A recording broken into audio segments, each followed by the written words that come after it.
Hello दोस्तों, कृष्ण भगवान के बारे में तो आप सब जानते ही होंगे। इन्होंने ही महाभारत के युद्ध का आरंभ करवाया था और अंत भी इन्होंने ही करवाया था।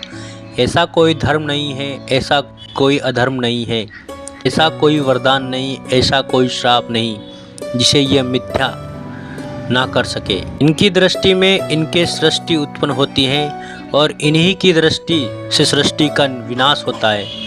यही माखन देने वाले हैं और यही माखन चुराने वाले भी हैं। कृष्ण ने क्यों कर्ण पर सुदर्शन चक्र चलाया होगा, क्या आप जानते हैं? जब द्रौपदी का स्वयंवर था तब वहां पर राजा और महाराजा आए हुए थे।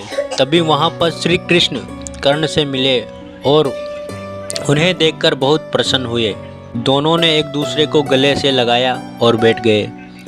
श्री कृष्ण ने कर्ण से कहा, आपके बारे में बहुत सुना है अंगराज कर्ण। क्या आप में सच में इतना बल है कि आप किसी को भी हरा सकते हो? तो कर्ण कहता है, निसंकोच, मैं आपकी बात से बिल्कुल सहमत हूँ। तो श्री कृष्ण कहते हैं, आप मुझे अपना बल प्रदर्शन करके दिखाओ। तो कर्ण कहता है, आप मुझे कार्य तो बताइए वासुदेव, मैं अभी अपनी विद्या से अपना बल दिखाता हूँ। तो कृष्ण कहते हैं, आप अपने एक बाण से सभी उपस्थित राजा महाराजाओं के सिर के ऊपर से गंगा जल का छिड़काव कर सकते हो। तो कर्ण अपना बाण निकालते हैं और चला देते हैं और वह बाण सबके सिर के ऊपर से गंगा जल का छिड़काव करता हुआ गुजरता है, पर वह बाण श्री कृष्ण के पाँव में गंगा जल गिरा देता है। तो श्री कृष्ण ने कहा, अरे ये क्या हुआ कर्ण, ये तो मेरे सर पर ना गिर के मेरे पाँव में गिर गया है।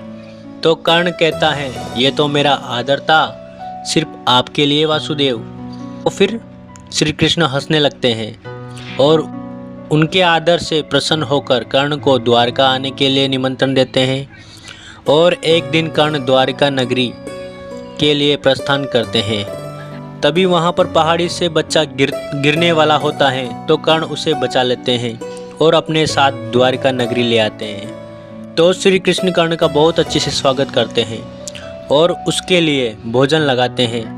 और जैसे ही कर्ण भोजन खाने वाले होते हैं तो वैसे ही श्री कृष्ण सुदर्शन चक्र से उनकी जीभ काट लेते हैं और बच्चे की गर्दन काट देते हैं। तो कर्ण बोलने के लिए कोशिश करते हैं लेकिन उनकी आवाज़ नहीं निकलती है। तभी श्री कृष्ण कर्ण के सिर पर हाथ रखते हैं तो उनकी जीभ वापस आ जाती है। और तभी कर्ण कहते हैं कि आपने ये क्या किया गोविंद, आपने मेरी जीभ और इस बालक की गर्दन क्यों काटी? तो श्री कृष्ण कहते हैं, राधे, एक बार उस बालक पर नज़र डालो।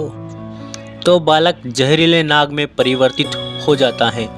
तो श्री कृष्ण कहते हैं, इसने तुम पर पूरे रास्ते भर तुम पर प्रहार करने की कोशिश की थी, लेकिन तुम्हारे कवच कुंडल की वजह से तुम्हें बिल्कुल एक भी खरोंच नहीं आई, लेकिन इसने आपके खाने में अपना जहर मिला दिया था।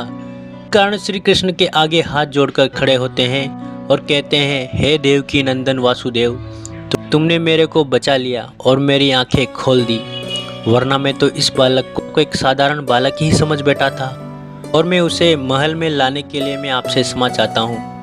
ऐसे और भी फैक्ट वाली वीडियो देखना चाहते हो तो हमारे चैनल को सब्सक्राइब करें और वीडियो को लाइक करें, शेयर करना ना भूलें दोस्तों। Thank you so much.